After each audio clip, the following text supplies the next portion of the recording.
This is Harry Judd for Boxing Social at the Alexandra Palace. It's press conference day. I'm delighted to be joined by Andy Clarke. Perhaps the first of many Super Sunday boxing shows, Andy, on Sky Sports.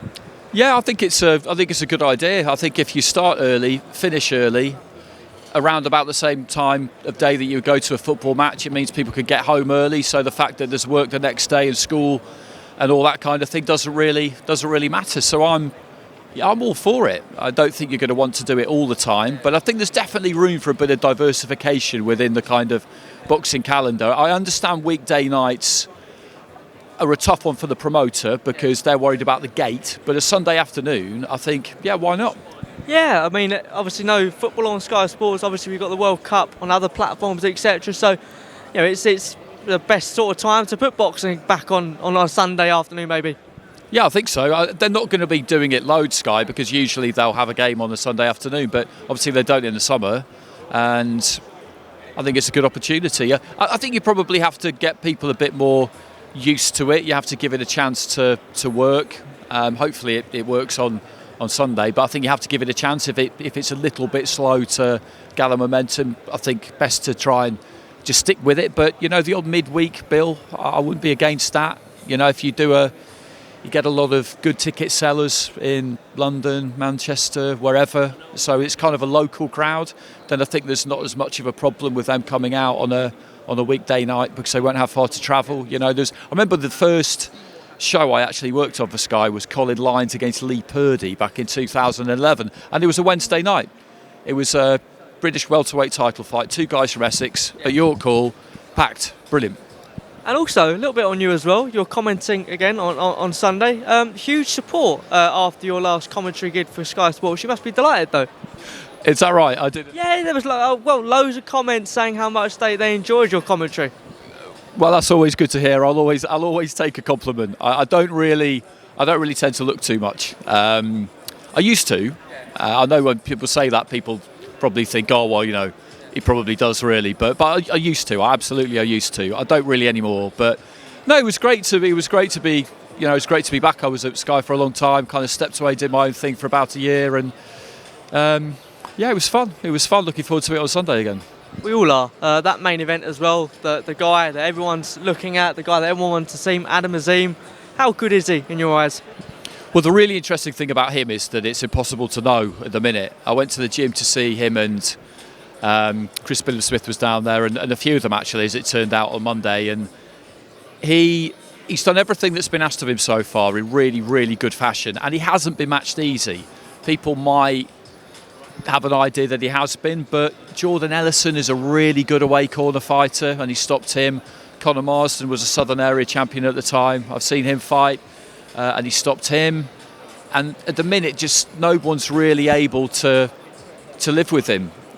But the man just to my right, Ryland Charlton, is confident that he can do that. But as for Azim, when you're undefeated and you're young and you're doing what he's doing and you're winning his style, that there is no limit to the amount of hype that you can build around someone, and that's what boxing's about in a lot of ways. So we don't know, is the honest answer. We don't know how good he'll be. But if you talk to people around him, like Shane McGuigan, they tell you he can be anything he wants to be, and he's not particularly given to hyperbole, Shane. So I do take that seriously. Yeah, and look, there's so many comparisons already. He wants to be the youngest world champion. He puts pressure on himself, let's say, with that as well. In terms of the fighters that you've seen and been involved with, interviewed, etc., and had the pleasure to sit around, who does he remind you of? That's a good question.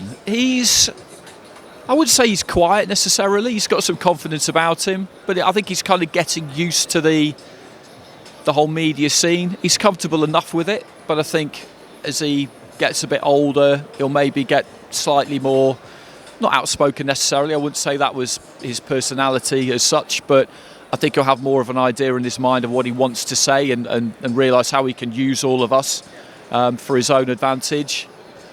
Maybe a little bit of Amir, possibly. That's the thing. When I asked Johnny the same question, he mentioned Amir as well. He's got some real flair as well, but the speed of Amir Khan, I guess, is hard to beat. Yeah, exactly, and that's what people find. That's what people find so exciting about him, I think, and that's, it's quite a sort of obvious comparison to draw. And people will talk about Naz as well because the unorthodox way that he went about his business. I've got Dominic McGuinness standing in the background there, an old pal of mine from TalkSport, trying to put me off here. That's why I'm laughing. I had to out him because this behaviour He's walking off now. Will not stand. And look as well, not only have we got the main event, we've got some other great talent as well. That British Cruiserweight Championship fight, that's a huge fight. Yeah, it's a great fight. It's a really good fight. I was just having a quick word with David Jameson, and that's kind of what I'm here for today, really. I'll stick around and watch the actual proceedings, but for me, I come to press conferences just to pull the odd fighter that I need to get a bit of background on, and it's just a great formula because he's got the kind of synchronicity with the last time he fought Lawal. He took that at 10 days' notice in Ultimate Boxer, but he had to shift about 1.5 stone. This time he doesn't. He stays in the gym, he stays ready, and he's bang up for it. Yeah. You can tell that he is bang up for it. He's got a decent story behind him. He works full-time on the tools, 45, 50 hours a week. He's bringing a few down from East Kilbride. They boxed before, obviously, in that tournament, and it was a good fight. So I'm really looking forward to that. Lawal is a murderous puncher. You cannot stand in front of him. But the theory goes that because he's a big guy, you know, he's quite heavily muscled. If you could get him into the second half, he's never been beyond 6, he's never needed to. If you can get him into the second half, then maybe you can get something done. So, yeah. And with the British title as well, it's such a massive title. Short notice. I remember seeing Darren Hamilton beat Ashley Theophane at about 6 days' notice at Aintree 10 years ago now. And just completely losing the plot when he won, and it was just great. You know, somebody comes from nowhere and gets a massive win. It changes their life. Away from this weekend, but continuing the boxer theme, Eubank and Liam Smith has been announced early part of next year. What do you make of that fight? There's been so much talk in terms of it being ready to go, etc. We have an official announcement now, so we can start to get excited, can't we, Andy? Yeah, I mean, it's just a really good match. It's a really good match. People will have their thoughts on the whole pay-per-view debate. That rages every time anyone puts anything on pay-per-view, and I think everybody kind of understands that. Ultimately, the numbers will dictate whether it was the right decision to do it or not. But it is a really, really good match because those two... I mean, Liam Smith is a more proven guy, you would have to say that, but he's going to be boxing at a middleweight, and Eubank is a middleweight. Liam's a super welter, and most of his success has come at super welter, but he's boxed at that world level and won a world title, which Eubank has never done. But I don't think these two are going to have to go looking for each other. I really like watching Liam Smith. I think he's a fantastic fighter to watch. Just the way he tucks up, gets in close, always in the pocket, always looking to throw back. And Eubank... that's what he likes to do as well, really. Not quite the same stylistically, but he likes to exchange. We've seen something a bit different from him with Roy Jones Jr. I don't even really know if that partnership will be enforced for this fight or not, but at times I felt like I understand what they're trying to do, but I don't think it's really him. I think they'll just meet in the middle, to be honest, on the 21st of January, and yeah, looking forward to it. Yeah, and I think that's what we're looking forward to. Yeah, big domestic clashes like that, I think they do live up to the hype, so I'm expecting big things. Moving on, though, to the heavyweight division, the IBF situation with Alexander Usyk and Filip Hrgovic. Can you see that? Is this now... are we ever going to get this unification between Tyson Fury and Alexander Usyk? Where do you see this going? Well, I mean, as I understand it, if they can get that fight agreed, then that Grand Slam unification would override a mandatory. I mean, that's usually always been the case. The IBF can be hard work, and I say that in a kind of complimentary way because sometimes I think they really get it right. I think other times they're unnecessarily harsh. With Fury, for example, when he won his titles and they stripped him really, really quickly, I thought that was pretty unnecessary. I mean, I just don't see any reason why that fight can't be made between Fury and Usyk. They both say that they want it, and I believe them. And it will be in Saudi, and all the money they could possibly need for it is there. We know that. Remember Alex Krasiuk saying when we were there in August for the Joshua fight, we'll be coming back here. You know, this is... I didn't really see too many obstacles with it, to be honest. And hopefully this won't be, because, like I say, an undisputed fight should override a a mandatory. I thought that was pretty much always the case.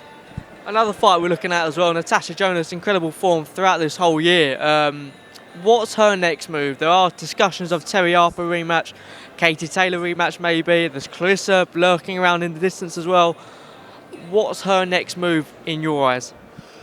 Well, I mean, I'd like to see her fight Terry Harper, because that would be, a fight for Undisputed. It'd be the first female all-British fight for Undisputed. We just had our first one with the men with Taylor and Catterall. That'd be immense, but I just get the feeling that that's not going to happen. I think there's some real problems between the camps, between the individuals involved. I think she felt she should have got the rematch originally, but there's issues there that I think mean that she just does not, Jonas, want to fight Harper or give her that opportunity. And given that that's the case, I mean, it's a shame.